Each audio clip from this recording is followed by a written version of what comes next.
Greetings adventurers, and welcome to the Loot Goblin Marketplace. The person running the game at the table may be called a number of things. Usually a game master or dungeon master, but also sometimes they are called a referee. Their objective is to make the game run smoothly for the entire table. Sometimes that requires hours of prep work to make maps or props for the table, and story beats for the game itself. Being a good dungeon master is one of those things that is really easy to miss when things are going well. You may only notice the change when you go from a good dungeon master to a bad one. Always remember that the person running the game wants to have fun too, which is why I as a player always try to lean into where the plot hooks are leading us. You never really know when you may have ruined a dozen hours of hard work because instead of going into the mega dungeon that was planned, you decide to just terrorize the local village all session long. Before I go any further, I wanted to give D&D Dice a shout out, my favorite dice shop and where half of my paycheck goes to every month. They've got a lot of options, including their original 11-piece dice sets that they call the King of Crits series. Be sure to use the code LootGoblin to support the channel at dnddice.com, or you can just click the link down in that video description and it'll be added when you check out with your favorite dice. As an edgelord myself, my favorite collections are the Plague Doctor and Blood Hunter 11-piece sets, which I use alongside their Tomb of the Lich dice tower. Anyways, back to the video. Today's treasure was submitted to lootgoblinstories@gmail.com and goes by the name The Trials of a Game Master. So I want to start by saying I don't think this is a normal horror story, but I do think there is some stuff that can be learned from the events that happened. From problems that were caused by players, caused by me, and how I attempted to handle certain situations. I don't think that any of the players are vile and irredeemable, just did crappy things. I sure as hell still do crappy stuff.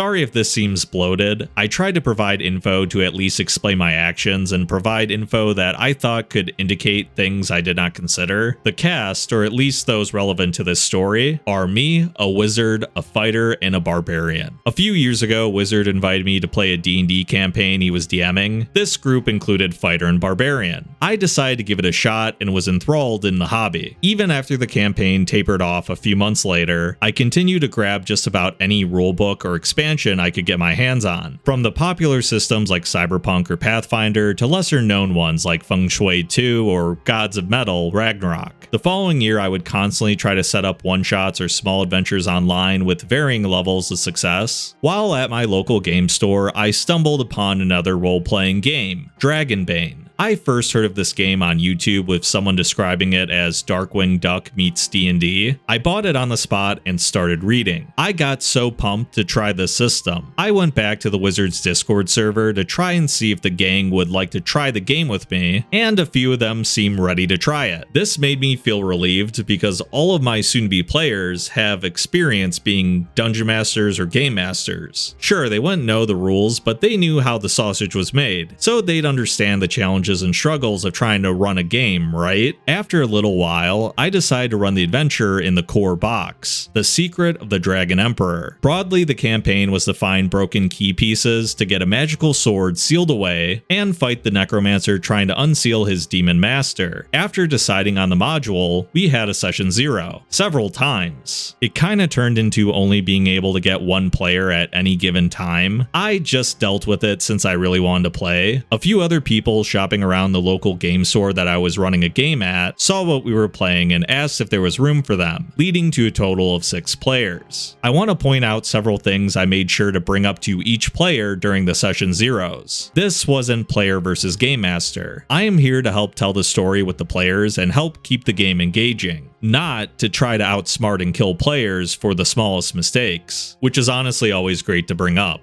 Sessions were held every other week. If we had at least 2 players, the session would continue. I will admit that 2 out of 6 sounds like too few to keep the session going, but as long as everyone knew, that's totally fair. And finally, I will keep copies of the character sheets to be able to tailor the game for all the players. I will say that some people get really protective of their character sheet, but honestly, if it's just a copy, not the original, no one should really have complaints here. So we started playing and things started falling apart quickly. The biggest being how bad attendance was. Aside from the fighter, the other players would rarely come to sessions or even tell me they weren't coming. It got so bad that I would send 3 to 4 messages in between sessions, reminding them when the session was and also hoping it would give people openings to message me saying, hey, can't make it today. The game kinda turned into the fighter and friends show, with the fighter being the most consistent player to attend and maybe 2 other players showing up, if I was lucky. Other times when the fighter couldn't make it, I would just be waiting at the local game store for a couple hours worried if something happened or that if I left, someone might pop right up wanting to play. I do want to preface that the problem wasn't so much as them not showing up. We're all adults and things happen, but not bothering to let me know at all. I would need to directly message them asking if everything was fine to get a response a few hours later. It also doesn't help that I'm a crafting DM. I like building and painting terrains and minis to enhance the experience for me and the players. I know it's not necessary, but I come from a very artsy family, so it was too tempting to avoid doing.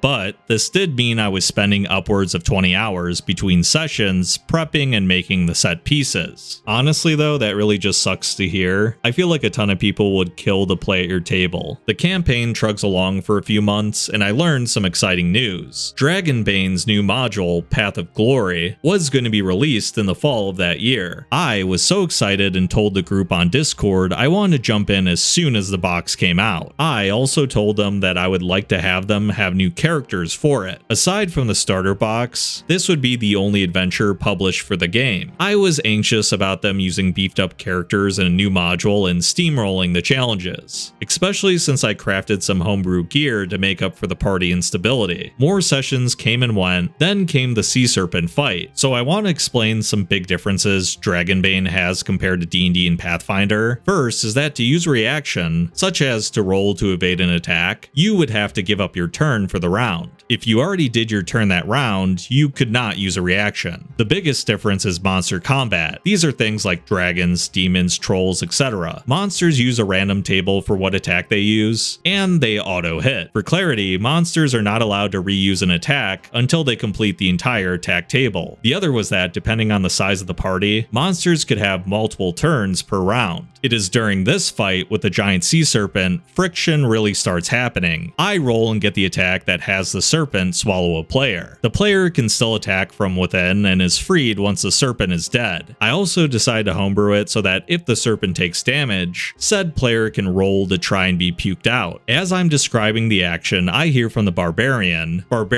hold on, how can a serpent swallow me that fast? Me, that's what it just says in the module, but you can still attack and get chances to, wizard, but there's no way he'd be swallowed that fast to be in its stomach already. Me, it's just the description of the move. He's not automatically barbarian, but it doesn't make sense that I could be swallowed that fast. I backed off and let the barbarian roll to get out of the stomach. He succeeded. To lighten up, I decided to make it so that he was spat out and smacked into a wall. No HP loss for obvious reasons. Both Barbarian and Wizard are again being argumentative about this, despite me saying that it's just flavor and has no in-game problem. Then comes the Wizard's turn and he casts Fireball. Dragonbane uses willpower points to allow players to cast spells or do certain martial skills. You can also spend additional points on making certain spells stronger. The Wizard used as many points as possible to make the Fireball as strong as possible. I told him to hold off on rolling because I wanted to check the rules about evasion for monsters, and let him redo the upcast if it turns out I could evade. He didn't listen and rolled anyway. He hit, and I heard something along the lines of 48 points of fire damage. At this point I find the rule. Monsters can try to evade an attack, and now I have a tough decision. If I let the attack through, he would have killed it from 90% of its max health. We were also nearing the end of the campaign. This was like the second to last dungeon, and I was nervous about letting this through, only for them to be surprised about it in the final dungeon in the end. This also risked making the martial characters feel unneeded, so I decided to have the serpent give up its turn to roll for evasion, and it succeeds. The wizard wasn't happy. I tried to point out that he still did a good move, and kept the serpent from making a big attack that round, but he wasn't listening. I would try to say something like the serpent darted for the stalactite next to them, dodging the attack, only for the wizard to say that the serpent should take that damage from the debris caused by the fireball. It then started turning to him literally trying to weaponize how I'm describing things to damage the monster. They kill the sea serpent, and the wizard starts casting spells on an NPC ghost repeatedly as I'm trying to guide them to the final piece of the key. I start getting annoyed and end the session asking him what the hell he was trying to accomplish. He then keeps on saying that I made him useless, and then I try to explain that he ignored me saying to wait, so I could look up the ruling, and we go back and forth. I just said screw it and ended the thing there and left. A few days pass, and I try to talk to the wizard again, hoping that now since we both have cooled off, we might be able to talk to each other calmly. He told me that he felt useless, since this was one of the few damage spells he had. I realized he had a point. Dragonbane doesn't have levels for characters, so the only way to learn new spells was for them to pay and roll to learn a spell from another spellcaster. I thought back and realized he was gone for the sessions where he could have learned spells from NPCs. So I decided to let him look through the spell list and pick a few spells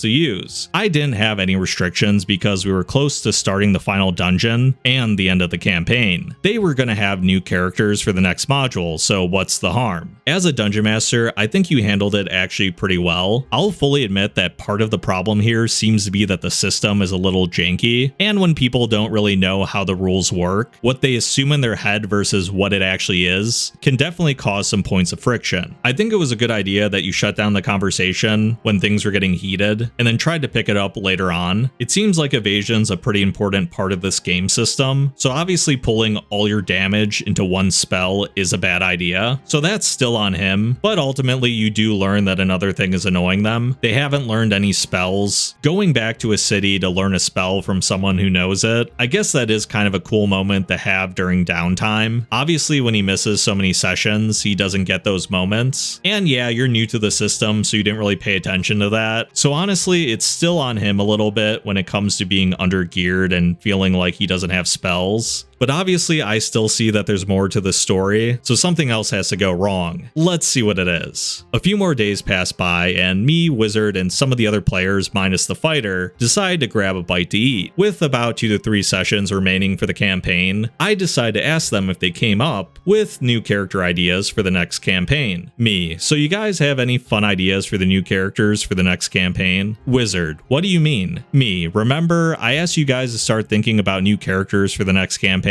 Barbarian, what if we want to use our current characters? Me, well you could, but we'd need to bring them back to their starting stats. Wizard, then what's the point of using them? Yes, Wizard, that's exactly why I asked you to use new characters. You're so close to getting it. It then turns into another argument, trying to tell them that I don't know what is in the module, or if the beefed up characters and homebrewed items would break the game, and I really didn't want to try and scale the game for it. The wizard then says I shouldn't adjust the game to their current level and let them use this stuff. I then say it's not fun to run a game where they curb stomp all the threats. He then tells me to stop metagaming and that it's not the dungeon master's place to have fun, that I'm only there to referee the rules. None of the other players object to this notion. It becomes a blur until I get home cause the notion sounded so damn insane. If all they saw was a referee, why was I running the game? Why was I constantly trying to schedule the session and make sure everyone was present? Why was I spending so much time on this supposed hobby when apparently my job was to be a card game judge? I decided to talk to several places to get opinions and to see if I was missing something. After explaining the situation and my thought process to several Discord servers and a few people I was a player for and a game master for, all of them agreed that my ruling and decisions sounded fair. One of my online friends bluntly pointed out, "You are the dungeon master. You are the metagame." Honestly, that's pretty funny. There is some truth to it. The next morning, I was angrier than the night before. That magic sword I talked about earlier had a few traits I didn't want to deal with. The sword did double damage to demons and raised the chance to land a crit to 10%. I know you did mention before they were strong from homebrewed items. I don't think you mentioned the fighter's sword explicitly, but yeah, that does sound pretty powerful. I messaged Fighter about what happened the night before and asked him to help destroy the sword or get rid of it at the end of the campaign. As I I started looking over things and preparing, I stopped and asked myself, what the hell am I doing? I thought about how I would have experienced this as a player and realized how uncomfortable it felt, even if I wasn't the target. I told the fighter to hold off on the idea and try to think of what to do. I was scared because I didn't want to lose my only real-life friends. I bit the bullet and decided to make the next session another session 0, this time to point out my grievances and talk about how I want to run this game and what I'm willing to compromise on. I would then let them decide if they want to keep playing. I make a post on the Discord about the session with admittingly a nuclear ultimatum. If I don't get enough players for the next session to discuss this stuff, the campaign is cancelled. I was hoping that doing this would show how serious I was about this. The day of the session arrived. I took a deep breath before entering the game store, sat down and waited. No one showed up. In fairness, Fighter messaged me that morning about his kids not feeling well and wanted to stay home. He really wasn't part of the problem, and I obviously want him to be with his kids if they aren't feeling well, but everyone else, nothing. No messages, no apologies, absolutely nothing. The message was clear how they felt about my game, so that was it. There wasn't any grand speech or theatric leaving the server. I'm still on it, but it's pretty dead. I was sad that the game ended right before the last dungeon, but realized how bad things were. Even after 6 to 7 months with 6 players, most of the time I would only have 2 players. I realized how I was basically the backup plan for everyone except for Fighter. A few months pass and I get my hand on the new module. I started reading and on the 7th page I got a nice taste of irony. If the player characters have completed the Secret of the Dragon Emperor campaign in the Dragonbane core set, they should be ready for Path of Glory. I guess it's not too surprising that the starting module then feeds into the next module that came out, but based on what you said about the homebrew items, I still think they probably would have been a tad too strong, so don't beat yourself up too bad about that. Time goes on and things get better for me in the hobby. I started attending several conventions, learned about a local RPG group, and now I'm running several different games, one of which includes Fighter. Reading more game systems and still figuring out what kind of game master I want to be. While I haven't stopped being friends with the others, I stopped inviting them to do stuff. Thanks for reading. One of the things that I actually do love about this story is the fact that there wasn't some grand speech or theatric leaving the server. I honestly think what happens here is much more common. You had a bunch of people that liked playing the game enough with you, but they didn't really value your time. You asked for what I thought were pretty reasonable compromises, but they were not willing to give you anything. It's very clear that you put a lot of effort into everything from your physical props to your thought process on game balance, so to just say that you're a referee would make me want to storm off too in this situation. I'm just glad that you didn't swear off the hobby as a whole. Joining a local RPG group, finding people that value your time, and bringing along the fighter who seemed to be the only person that genuinely did is honestly the best way to have handled this situation. Sadly, you had your first long-running campaign fall apart simply because everyone wasn't reliable outside of the fighter, but the good news is you can continue to play with other people, do one-shots, do like 3 shots,